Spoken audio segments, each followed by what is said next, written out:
Montana lawmakers, members of law enforcement, and along with just ordinary citizens on hand to pay their respects today to former Montana Governor Judy Martz at the state capitol. It was Montana Highway Patrol troopers and Butte police that were escorting Martz's family from Butte to the capital city this morning.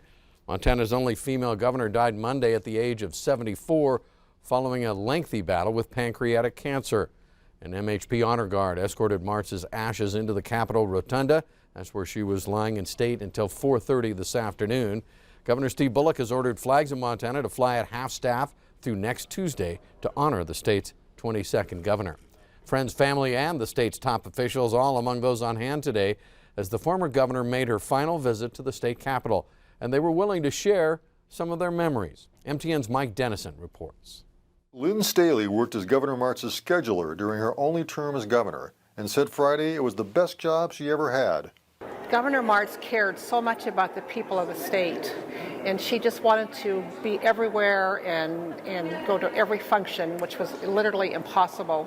But her heart was certainly for the people of the state of Montana, and we're all just very lucky to have worked for this wonderful lady.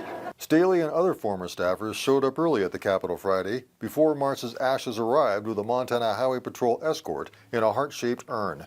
Soon they were joined by many other well-wishers, including Attorney General Tim Fox, Lieutenant Governor Mike Cooney, and Governor Steve Bullock, who ordered flags flown at half-mast Friday through next Tuesday in honor of Martz. But the day belonged mostly to those who knew and worked closely with Montana's first and so far only female governor. They recalled her as a political first in Montana and a kind and caring person. It was a privilege to be able to serve the first woman governor of Montana. She truly was a trailblazer.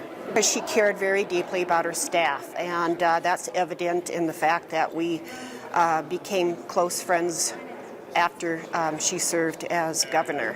Martz served from 2001 through 2004 and didn't run for re-election that year. She led the state during some difficult economic times, including an electricity market crisis and a national recession after the September 11th terrorist attacks.